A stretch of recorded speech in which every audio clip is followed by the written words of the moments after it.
This is breaking news from the Las Vegas Review-Journal, sponsored by Michael Gaughan's South Point Hotel, Casino, and Spa. Of Sunday morning, our state data center operations team detected anomalous activity in our server infrastructure.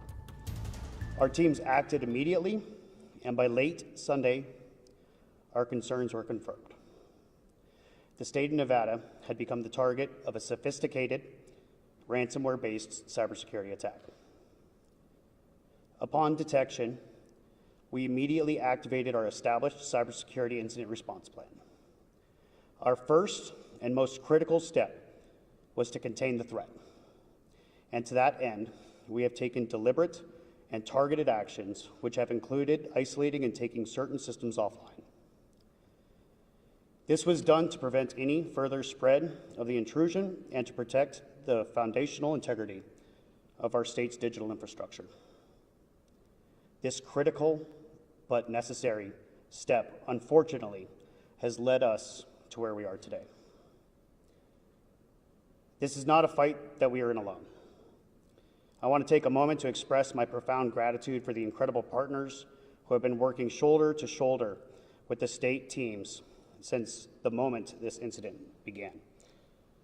With our own Governor's Technology Office staff, who have been working around the clock, and their dedication is nothing short of heroic. We are also receiving direct hands-on support from our federal partners. Their expertise is invaluable, and their immediate deployment of resources demonstrate a unified commitment to defending our state's infrastructure. This is a whole-of-government response. Now I want to speak directly to the people of Nevada. We know this is causing disruption. We rely on these systems every day. Some of you have already experienced difficulty accessing certain state services online or have faced delays when contacting state agencies. We understand and deeply regret the frustration and concern this causes. Please know that your inconvenience is not lost on us. In fact, the primary driver of our response. Our goal is to restore full functionality as quickly as possible, but we have a duty to do so safely and securely. Bringing systems back online is a meticulous process, as we must ensure the threat has been fully eradicated before we reconnect them. Our chief concern throughout this entire incident is the care and consideration of the state's infrastructure, and most importantly, the sensitive data we are entrusted to protect. You trust us with your information, and we view our role as its steward with the utmost seriousness. This brings me to a difficult but necessary part of the update. As part of our commitment to transparency with the people of Nevada, I must disclose that our ongoing forensic investigation has found evidence that indicates some data has been exfiltrated or moved outside the state network by the malicious actors. I need to be very clear on the next point. At this stage of our intensive investigation, we cannot yet identify or classify the specific nature of this data. The process of analyzing the information to determine exactly what was taken is complex, methodical, and time-consuming. Speculation on the data that was affected before we have any definitive proof would be irresponsible. What I can promise you is this: our investigation is our #1 priority. We have leading third-party forensic specialists working with state and federal partners to answer this question. Should we determine that any sensitive personal information of our citizens was compromised, we are prepared to follow the appropriate steps. This is a challenging and fluid situation. Our focus is on secure and methodical restoration, a thorough investigation, and transparent communication with the public. Before I close, I would like to thank Governor Lombardo for his leadership, the technologists and support staff of the Governor's Technology Office, our state, local, vendor, and federal partners who have been working around the clock on response and recovery since the beginning of this incident. Cybersecurity is a team sport, and the only way we are going to get through this and create a more resilient infrastructure is by continuing to work together. Thank you. And next, I'm going to pass it off to Joseph Organ from DHS. Hold one moment. I apologize, guys. We've lost our connection to Las Vegas, so we're going to pause and try to bring that back up for a moment before we continue on with the presser. So bear with us for a few minutes while we try to restore that connectivity.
We'll now hear from our Department of Homeland Security, Cybersecurity, and Infrastructure Security Agency, Joseph Organ.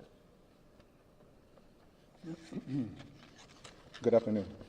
My name is Joseph Oregon, and I serve as the Deputy Regional Director for the Cybersecurity and Infrastructure Security Agency, CISA Region 9. On Sunday evening, CISA immediately engaged with Nevada state officials to assess the current situation and offer any support needed at no cost.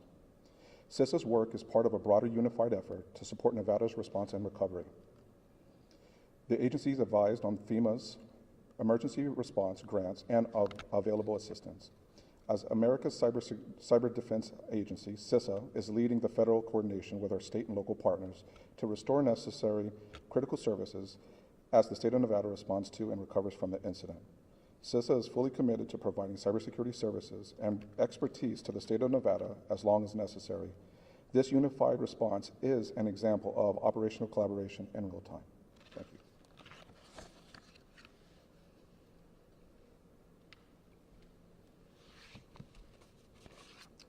Good afternoon. I'm Assistant Special Agent in Charge, Nathaniel Holland from the FBI Las Vegas Division. The FBI routinely offers assistance to our local law enforcement officers to provide additional manpower and specialized resources in multiple ways. The FBI would not stand idly by and allow criminals to launch intrusive cyber attacks on our state offices. We are committed to working with our public and private sector partners to stop computer intrusions and prevent further harm. While our standard practice is to decline comment on information we share with our partners, the FBI continuously collects intelligence about potential threats and shares information with our law enforcement partners to assist in protecting the communities we all serve. The FBI is charged with defending the U.S. against a full range of cyber crimes, including threats from hackers for hire, organized cyber syndicates, and state-sponsored malicious cyber actors. Over the past decade, cyber attacks have escalated in scale and impact. Investigating cyber actors often takes numerous tips from the public to provide an aggregate amount of detail to identify the criminal actors.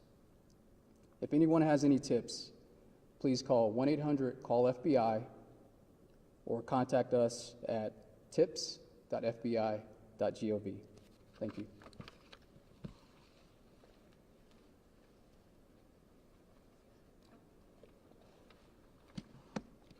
Good afternoon. I'm Stacy Weeks. I'm the Director of the Nevada Health Authority.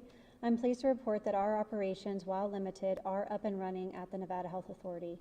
This includes Medicaid, our state employee benefits program, also known as PEB, and the State Health Insurance Exchange, which is also known as the Nevada Health Link, as well as our healthcare regulatory unit that oversees health facilities, medical laboratories, and additional services. As I have stated to staff, our primary goal at this time is to ensure services and benefits for Nevadans go uninterrupted as we work to come back online. This includes creating new processes right now, as well as dusting off old manual paper procedures as needed. While our websites and state systems and our phone lines are down at our offices at Medicaid and Public Employee Benefits Program, I can confirm that our State Health Insurance Exchange is fully operational, which includes a functioning website, call center, and online portal for any members who need to access those plans. As for Medicaid and our State Public Employee Benefits Program, covered members can still access their benefits and receive care from their providers. Members may attend scheduled appointments and seek care as usual. Healthcare providers for both programs will still get paid for covered services to our members. For PEB members who need assistance with their benefits during this time, they can email our state staff to receive assistance. They can do that through the PEB portal. If you cannot find that online, they can email our staff at memberservices@peb.mv.gov. For Medicaid members, if you are enrolled in one of our 4 managed care plans, you can directly reach out to your health plan. As always, their services have gone unaffected by this event. For those of you on traditional Medicaid who are not enrolled in a managed care plan, you can email us at medicaid@mvha.mv.gov to reach one of our care coordinators. Additionally, we are working closely with the Nevada Division of Social Services, which houses our eligibility and enrollment system for Medicaid, to troubleshoot any challenges that remain for accessing and connecting with this system. Paper applications for Medicaid eligibility are still available. These applications can be found at our state Medicaid district offices across the state, where caseworkers are available during business hours to assist individuals in person if needed.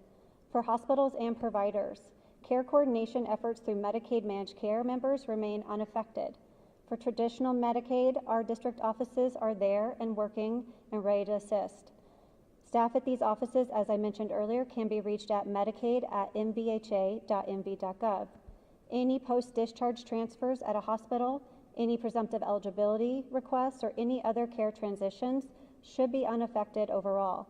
As of this morning, we have communicated with our hospitals through their association on a workaround process for presumptive eligibility and have provided contact information to each hospital on how to escalate urgent or emergent issues to our leadership at Nevada Medicaid if special attention is required during this time. As always, providers are encouraged to reach out to us and to myself, as well as at our community and providers at mvha.mv.gov inbox for any questions that they may have. Thank you. Hi, Richard Whitley. I serve as the director for the Department of Human Services. Our agency really is a public-facing agency, and as was stated by Ms. Weeks, we rely on technology, particularly for applications to programs. So in addition to Medicaid that she mentioned, SNAP, the Supplemental Nutrition Assistance Programs, often referred to as food stamps, is a major program that individuals and families rely on in our state.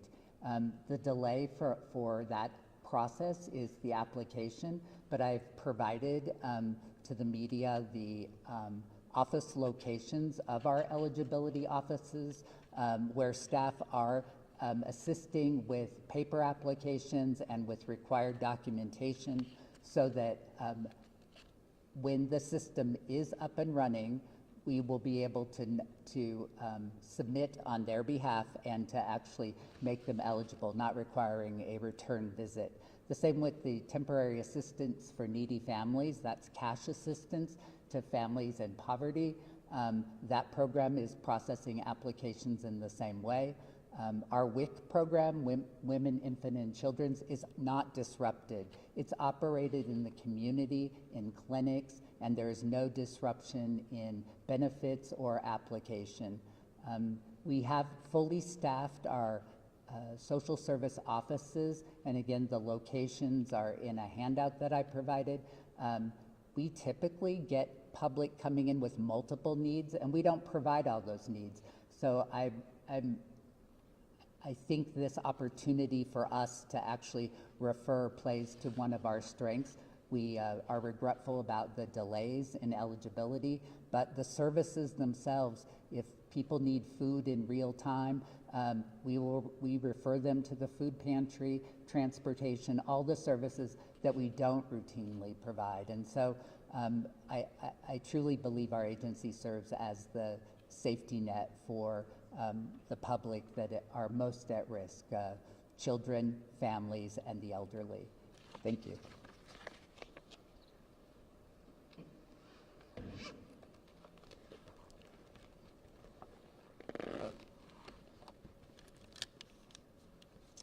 Good afternoon. I'm Tanya Laney, Director of the Nevada DMV.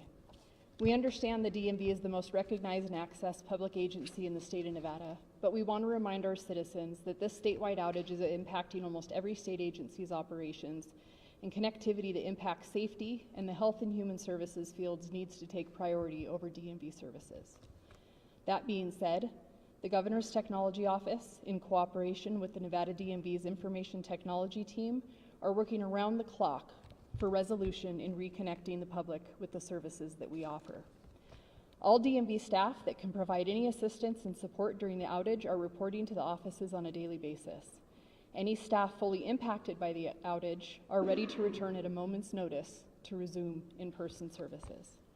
Absolutely every available staff member and vendor are all hands on deck with triaging possible solutions to get us back up and running.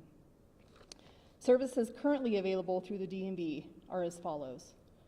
Know-to-Drive driver's license permit testing online through our partners at Numo, rapid registration and turbo titling for private party sales and out-of-state transfers through our partners Salesforce and Slalom, online complaint system that connects to our compliance enforcement division, our contact center is utilizing chats to answer questions for customers, and our website is back online through the great work of our team with our vendor partners, Amazon Web Services. Currently, our website is listing what is available, and that should be used as a source of all important information moving forward on exactly what is available and when we are able to reopen our doors at the DMV. In addition, we will continue to post updates as they become available on our DMV social media accounts, including Facebook, Instagram, and X, that are monitored by our public information officers. We are in regular communication with our largest business partner, the auto dealers in Nevada. We thank the Nevada Franchise Auto Dealers Association for their support, patience, and open communication with us. We hear your frustrations, and we are feverishly reviewing solutions to assist you. We are conducting drive tests as scheduled and working through the cancellations of Monday and Tuesday using both existing drive test staff and staff that have moved on to other divisions that can still assist with those duties. Common concerns that are coming in, we hear you.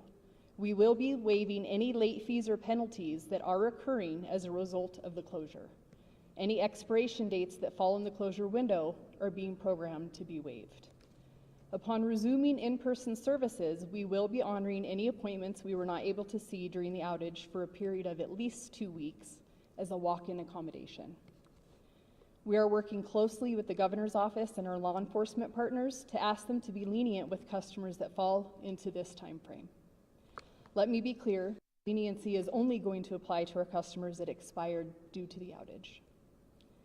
We are working closely with the Governor's Office to address any additional waivers or exceptions that may be needed in the coming days, and we again thank the Nevada citizens for their patience.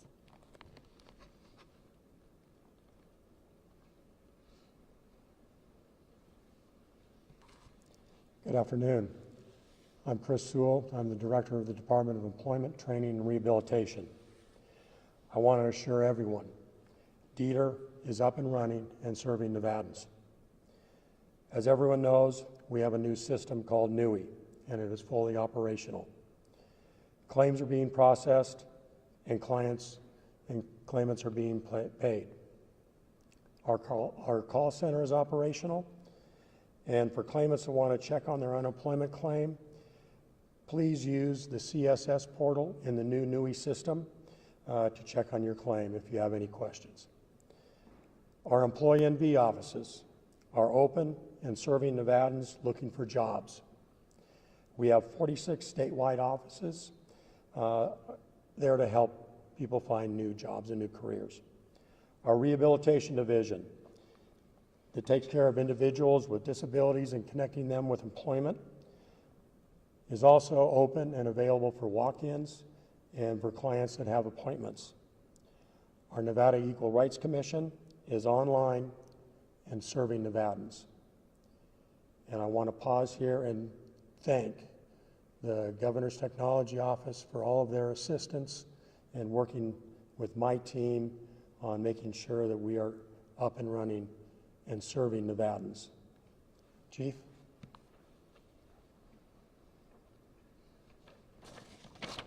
My name is Ryan Cherry. I'm Chief of Staff for Governor Joe Lombardo.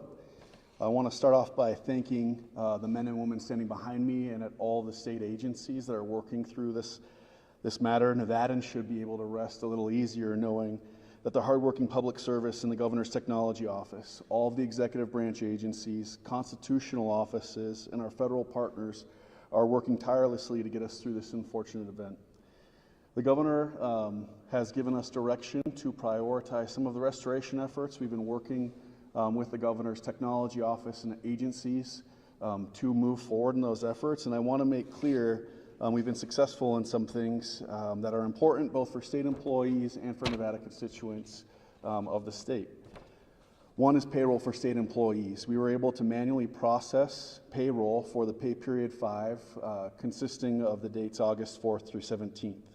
Direct payments are starting to hit accounts already for those employees who receive direct assistance, and any paper checks that needed to be cut are ready to be picked up if they haven't already by their agency's pay clerks.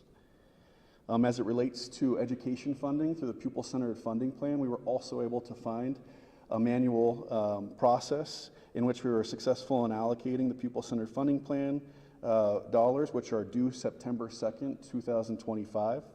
Payments to the school districts, charter schools, counties, and cities were submitted for approval today. We intend that those payments are transmitted tomorrow through the Treasurer's Office, and the recipient accounts should see them by Tuesday.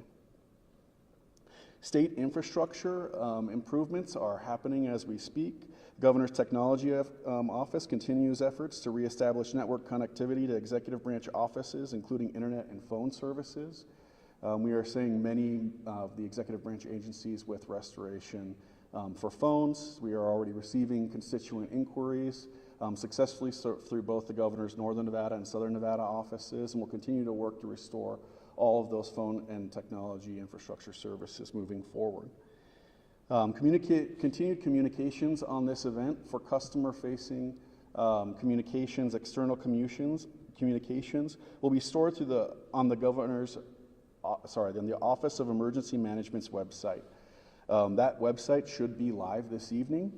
We will make sure that all members of the press are notified when that goes live, and that will host all past and future communications as to restoration efforts, as well as external contact lists for Nevadans who need to reach out to agencies who may not be able to access websites for directory information for those agencies as well on a go-forward basis.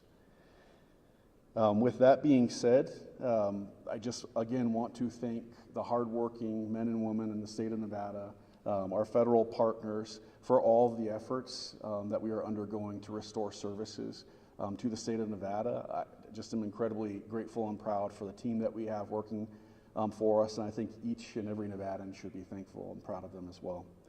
With that being said, we will move to questions. As Tim Robb stated earlier, since we have outlined all factual information that we can related to the impacts of the cyber incident and the nature of those impacts, all questions should be remained focused on the efforts to provide customer-facing service to constituents in the state. Any questions in the room?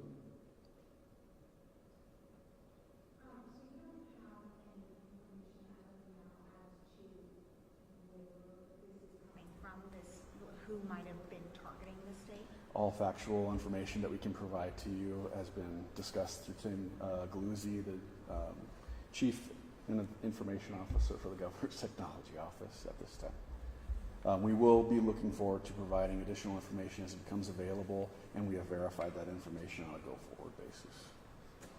Do you know kind of a rough timeline of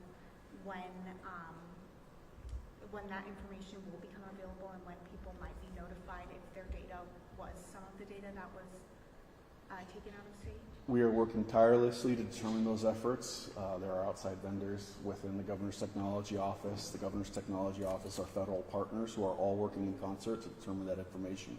As soon as that is available, this effort, this Governor's administration prioritizes transparency, and we will be providing information when we can on that effort. Ryan, I have to ask, why isn't the Governor here? The Governor is aware of all information, and we are regularly updating him, but this is an issue where we're bringing people together. He was not available to participate in person on this, so you have me as a representative of his office and all of his agency directors, and I'm moving forward. Let me ask, I don't know if you'll be able to answer considering, but this is a ransomware attack. That would imply that there is some sort of ask by the culprits. Have they asked for money? Have they asked for any sort of payment at this point? Tim, do you want to have that? At this point in time, I don't think we can share any information related to that issue. We have shared all the factual information that we have at this point in time.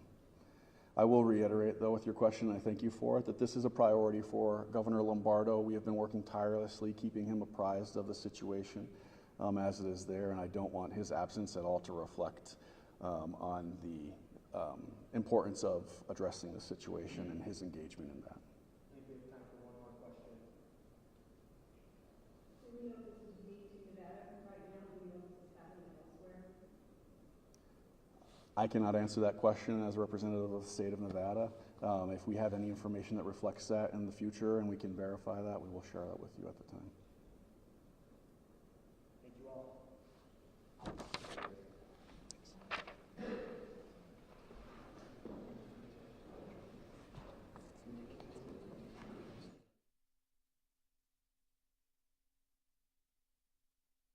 You've been watching breaking news from the Las Vegas Review-Journal, sponsored by Michael Gaughan's South Point Hotel, Casino, and Spa.